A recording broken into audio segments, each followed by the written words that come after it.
Meski Amerika Serikat memberlakukan blokade di Selat Hormuz, aktivitas pelayaran di sana masih berlangsung.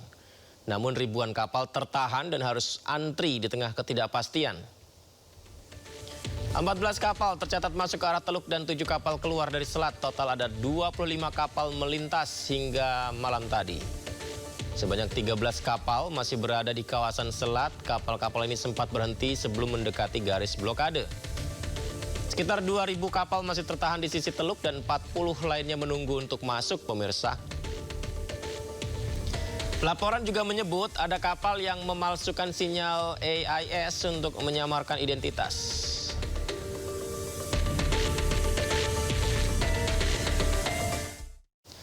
Hari kedua blokade Amerika Serikat, sejumlah kapal tanker minyak pertahanan, sejumlah kapal tanker minyak tertahan di Selat Hormuz. Amerika Serikat memberlakukan blokade maritim terhadap pelabuhan-pelabuhan Iran. Komando Pusat Amerika Serikat menjelaskan bahwa operasi ini bersifat selektif, hanya berlaku bagi kapal masuk atau keluar dari pelabuhan Iran. Donald Trump juga memperingatkan bahwa setiap kapal Angkatan Laut Iran mendekati blokade akan segera dilenyapkan, katanya.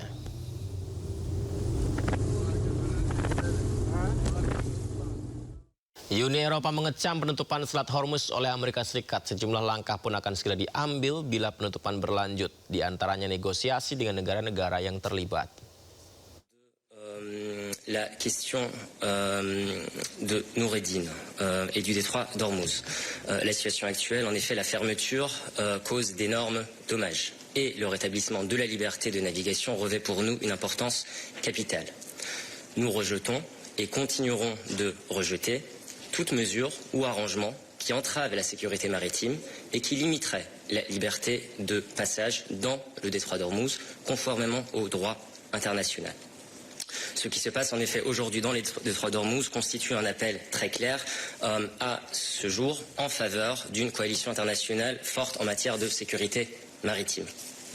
S'agissant des initiatives que nous voyons éclore et émerger sur le terrain. De nombreuses initiatives sont sur la table, mais les objectifs restent très simples, à savoir un passage libre et en toute sécurité pour tous les bateaux via cet itinéraire, le détroit d'Ormuz. Pemirsa, PBB, Perserikatan Bangsa-Bangsa optimis akan ada negosiasi tahap kedua. PBB juga mengingatkan Israel melanggar hukum internasional bila terus menyerang Libanon. Indication we have is that it is highly probable that these talks will restart. I had today a meeting with the Deputy Prime Minister of Pakistan, and I want to take profit of this occasion to express my enormous admiration to Pakistan for the very important initiative that Pakistan has been assuming in order to bring peace to the Middle East.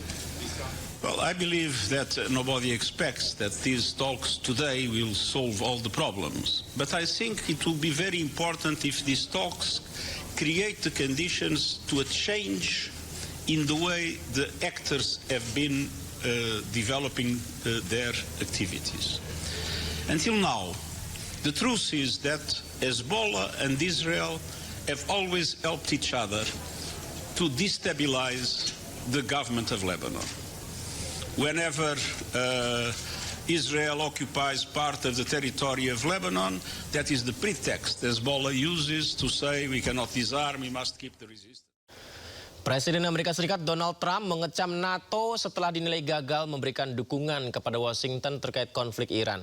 Hubungan Trump dengan negara NATO juga memanas, di mana sejumlah negara NATO seperti Inggris menolak ikut blokade Selat Hormuz.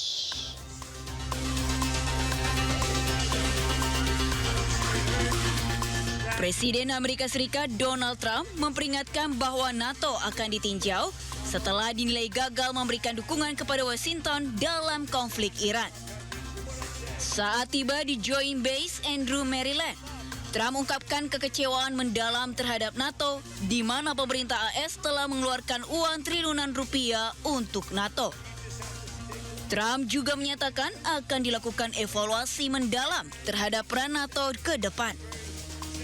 We'll see what happens, but, we spend trillions of dollars on NATO to help them guard really against Russia. When you think of it, we're guarding against Russia. And I've long thought it was a little ridiculous, but we spend trillions of dollars doing it, and I think that's going to be under very serious examination. Thank you very much. Merenggangnya hubungan Amerika Serikat dengan negara-negara NATO terlihat setelah kedua pihak berbeda keputusan terkait Selat Hormuz. Trump menyatakan telah memblokade Selat Hormuz, sementara sejumlah negara NATO seperti Inggris menegaskan tidak akan ikut serta dalam blokade. Penolakan ini berpotensi memperuncing ketegangan di dalam aliansi di tengah konflik yang telah berlangsung 6 minggu antara Amerika Serikat dan Iran. In relation to the blockade, let me be clear, as I've been already in the last day or so, that we are focusing our efforts on opening in full the Strait of Hormuz because of the damage it's doing to economies around the world, including our own economy. That is why we've been working with other countries at various levels, and we'll bring them together in a summit later this week. And we, the UK, will not be joining the blockade that the President. Penolakan negara NATO untuk ikut memblokade Selat Hormuz menjadi poin gesekan lain dengan Trump. Trump sebelumnya telah mengancam akan keluar dari NATO dan mempertimbangkan menarik pasukan Amerika Serikat di sejumlah negara di Eropa.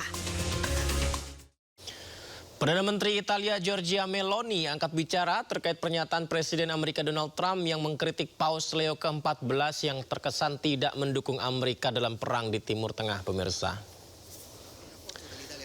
Ini dia, Meloni menyebut ucapan Trump yang menilai Paus Leo ke-14 buruk dalam hal kebijakan luar negeri adalah hal yang tidak bisa ditolerir. Meloni juga menegaskan meski Amerika Serikat adalah partner strategis bagi Italia, namun untuk hal-hal yang serasa tidak sejalan Italia tetap kritis. Termasuk ketika hal yang berbau agama dicampur adukan ke dalam hal yang berbau politik.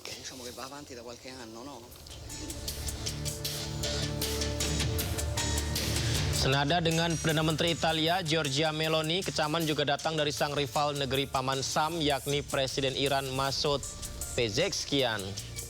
Kita bisa lihat ini adalah unggahan akun X-nya Pezeshkian. Ditegaskan tindakan merendahkan keuskupan dan Yesus adalah hal yang tidak bisa dibenarkan.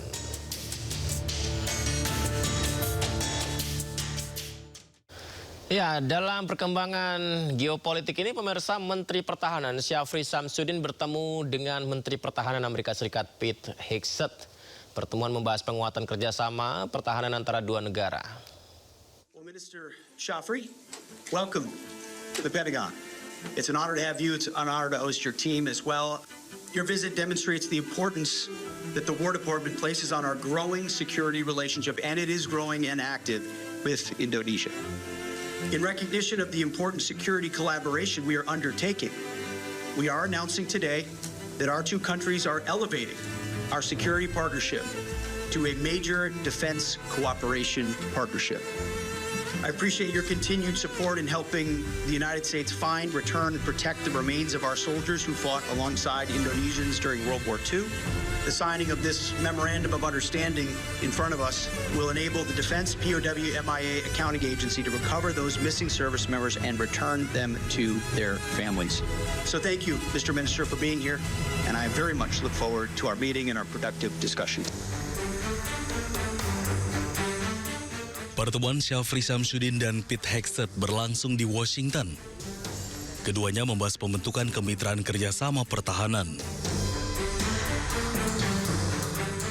Kerjasama ini akan fokus pada 3 hal, yaitu modernisasi teknologi militer dan pembangunan kapasitas, pelatihan militer profesional dan latihan serta kerjasama operasional.